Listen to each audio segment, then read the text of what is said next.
네, 여러분 안녕하십니까, 현시아입니다. 네, 1월 1일에 제가 그 4.3 서울 영상을 올렸었는데요.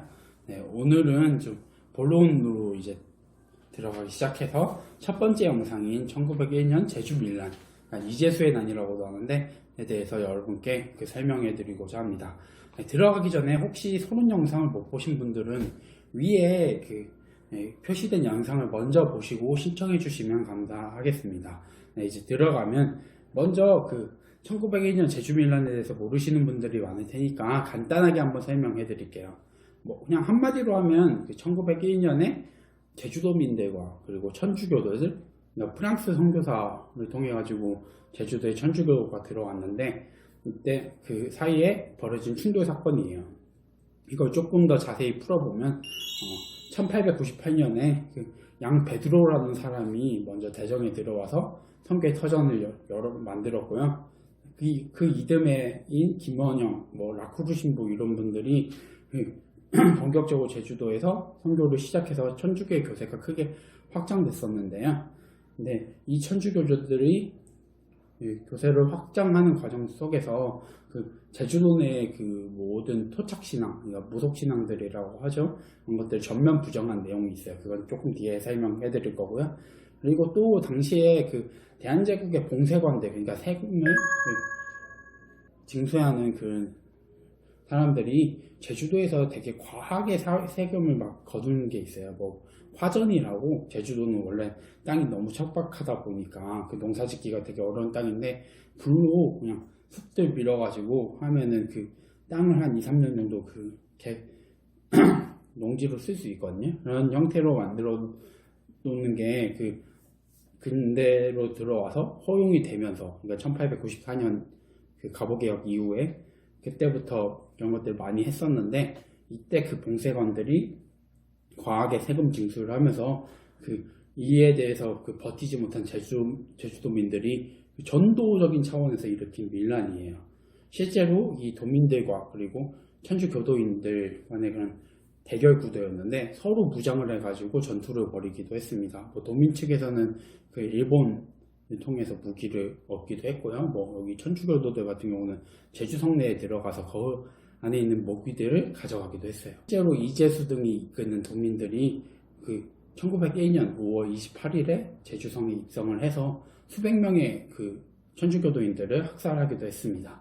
이 일로 인해서 프랑스의 함대가 제주도로 왔고요. 또 신기한 건 일본 함대도 왔어요. 조금 뒤에서 설명해 드릴 거고, 그리고 대한제국 정부도 당연히 이 밀란을 진압하기 위해서 파견을 했죠. 그래서 결국 6월 13일에 밀란의 중심 인물들이 사로잡히고 도민들은 해산하면서 밀란은 끝나게 된 것입니다. 간단히 말씀드리면 이 정도인데, 근데 이 제주 밀란은 당대 여러 밀란들, 여러분이 많이 알고 있는 게 조금 전에 이야기들이지만 홍경래란부터 시작해가지고 넘어오면서 동학농민운동도 그런 밀란에서 시작했던 거였고요.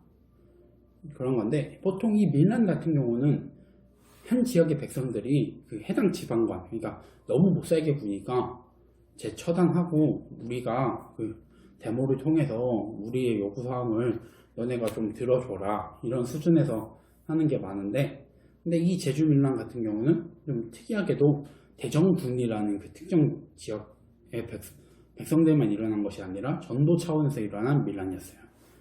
또한 프랑스, 일본, 그리고 대한제국의 군대가 파견할 정도로 생각보다 이게 큰 밀란이었거든요. 근데 좀 외세의 군대가 들어왔다는 점에서 동학농민운동과 좀 많이 비슷한 것처럼 보이는데, 근데 이 동학농민운동의 경우는 실제로 청군과 일본군이 조선에서 정쟁을 벌일 정도로 엄청나게 크게 확산됐는데, 이 제주 밀란은 그 단계까지는 가진 않았습니다. 물론 얘네들이 왔다는 것 자체가 절대 이걸 가볍게 여기지 않았다는 뜻이에요.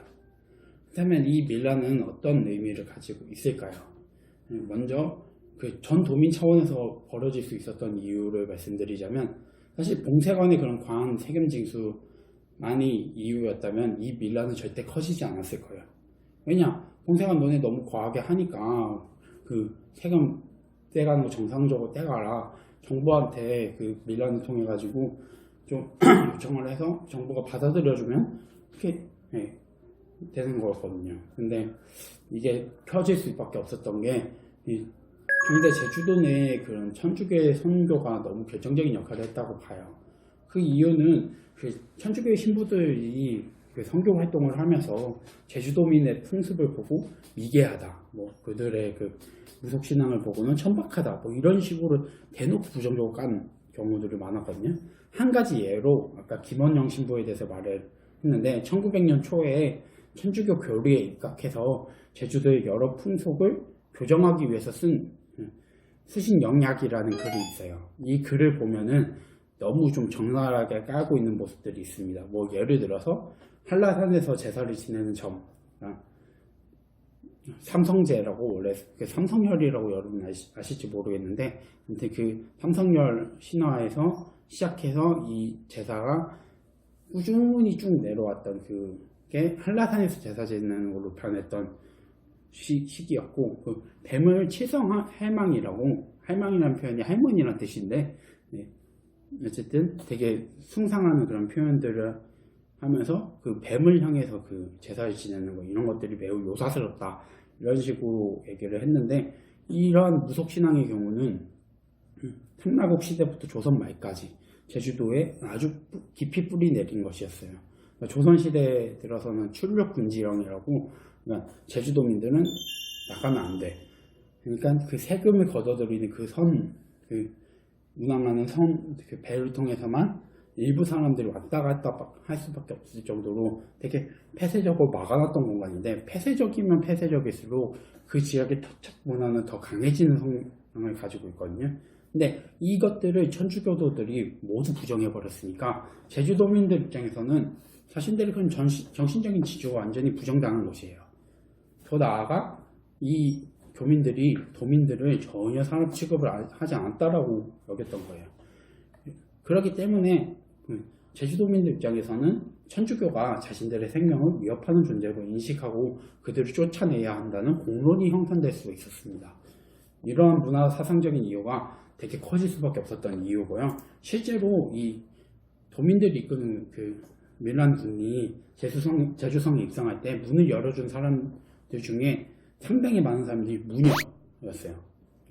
이런 것만 봐도 상당히 제주도민들이 천주교에 대해서 안 좋은 인식을 가지고 이 밀란에 적극적으로 들어갔다라고 얘기를 하는 부분이고요. 근데 이 사건이 제주 4.3과도 되게 유사한 면을 보여요. 4.3 당시, 그러니까 초토화 작전을 벌일 때 서북 청년단들이 제주도민들이 대량 학살을 했잖아요. 네, 이 서북 청년단이 결성되고 했던 그런 맥락들을 보면은 이들은 그 해방 직후에 북에 들어온 김일성 등의 그 공산당과 그리고 소련군에 의해서 자신들의 재산과 그 동료 등을 이렇게 되게 많이 뺏긴 사람들이에요. 그 일제강점기나 이런 시기들을 통해서 뭐 그 전부터 그 상인 활동들을 하면서 엄청난 부와 그 토지들을 얻었던 자들이 사실 대부분 이 서북청년단 사람들이었는데, 근데 그들이 그렇게 뺏기고 거의 쫓겨나다시피 해서 남쪽으로 내려오니까 이들 입장에선 사실 그 공산주의자라고 하면은 자신들의 적이자 척결의 대상으로 인식할 수밖에 없었던 거죠. 그러니까 이것을 그 이승만 정부가 이용을 해가지고 제주도에 지금 빨갱이들이 천지니까 너네들이 가서 그 빨갱이들을 소탕해라 라고 해서 이들이 내려와서 쟤네 빨갱이니까 다 죽여도 돼. 그래서 면벌부를 가지고 사람들 대량으로 죽였던 거거든요. 이 경우도 사실 서북청년단은 그 공산주의자는 자신들의 생명을 위협하는 적이기 때문에 모두 제거해야 한다라는 그런 어찌 보면 이데올로기적인 그런 무서움을 보여준 사건이었죠. 이 제주 밀란도 천주교에 대해서 좀 이와 비슷한 그 느낌이라고 볼 수 있어요. 완전히 같진 않지만. 그렇고요. 다음으로 이 밀란에 프랑스와 그 일본의 군대도 개입을 했는데, 아까 앞에서 제가 설명드렸듯이 그 프랑스 천주교 선교사들이 와가지고 그 피해를 받기 때문에 당연히 프랑스 군대가 들어오는 건 맞잖아요. 근데 신기한 건 일본의 군대도 왔어요. 일본 역시 당시 제주도에 그 자국 상인들과 그 어민들을 있었기 때문에 그들 보호한다는 명분이었지만 실제 정확한 의도는 다른 곳에 있었습니다. 네. 여러분이 잘 알고 계시는 것처럼 1894년 청일전쟁에서 일본이 승리한 후에 일본이 요동반도와 그 대만의 땅을 그 청으로부터 얻었잖아요. 근데 이 전쟁 후에 러시아, 프랑스, 독일이 일본에 압력을 넣어서 청에게 요동반도 돌려줘라 라고 해서 그 일본이 굴복을 해서 돌려준 그 삼국감사이라는 그런 사건이 있잖아요. 여러분 많이 배우셨을 텐데 그런 게 있었고, 또 이 이후에 러시아는 요동반도의 대련이라는 지역을 청으로부터 임대를 받아가지고 경영하기 시작했고, 조선에도 조금씩 영향력을 계속 끼치고 있었던 상황이었습니다. 일본은 사실 그 정한론 막 이런 걸로 해가지고 그 조선을 완전히 자기들이 청일전쟁 이후에 먹을 수 있겠다라고 생각하고 있었는데, 러시아라는 대국이 갑자기 그 다른 열강대를 끌어들여가지고 그 일본을 견제를 하니까 되게 불편했던 입장이었죠. 이런 상황에서 프랑스도 조선에 대한 그 영향력을 강화하게 되면 일본이 가지고 있었던 그 야욕이 성공할 확률이 더 떨어져요. 그래서 일본은 비록 이 제주도라는 작은 섬에서 있었던 그 사건이지만 제주 밀란에 큰 관심을 가지고 또 프랑스의 움직임을 예의주시하기 위해서 자신들의 군대를 파견한 거예요. 물론 한 척밖에 안 됩니다. 보남 한 척인데 많진 않지만 어쨌든 이 일본의 군대가 온 것도 당시 그 열강대의 그런 그 각축장으로 제주도가 인식되었던 게 아닌가라는 것들도 있었고요. 그리고 또 마지막으로 이 제주밀란 이후에 1909년 제주의병, 제가 영상에서 다루진 않을 건데 그 의병을 계획하다가 어쨌든 실제로 가지 못하고 발각돼가지고 무산된 사건이 있었고요. 그리고 다음 영상에서 다룰 1918년 법정사 항일운동으로 이어지는 제주도 내 외세에 대한 그 무력 항쟁과도 좀 연결되어 있는 점이 있습니다. 물론 제주밀란에서의 그 도민들의 주적은 프랑스 선교사들과 천주교도들이었고, 제주의병과 법정사 항일운동은 주적이 일본이었기 때문에 좀 확실한 차이가 있어요.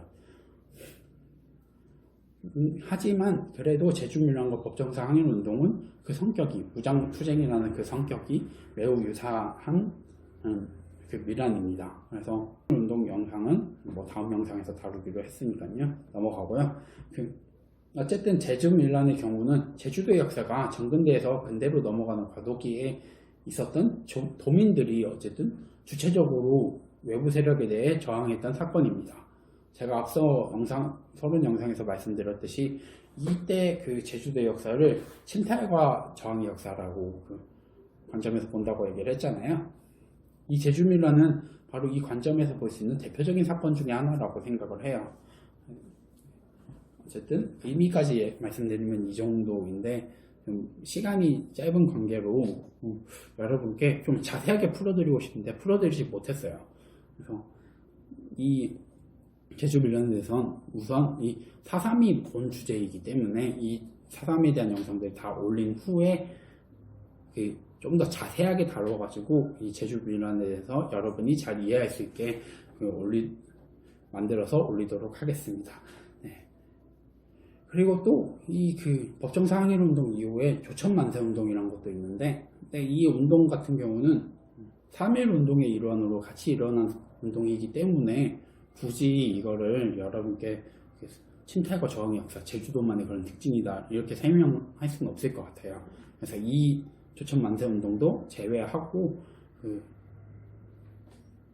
법정사 항일운동, 그리고 바로 이어서 해녀 항일운동까지 여러분께 설명해 드리도록 하겠습니다. 내용이 마음에 드셨다면 구독과 좋아요 한 번씩 눌러주시면 감사하겠습니다. 네, 다음 영상에서 찾아뵙도록 하겠습니다.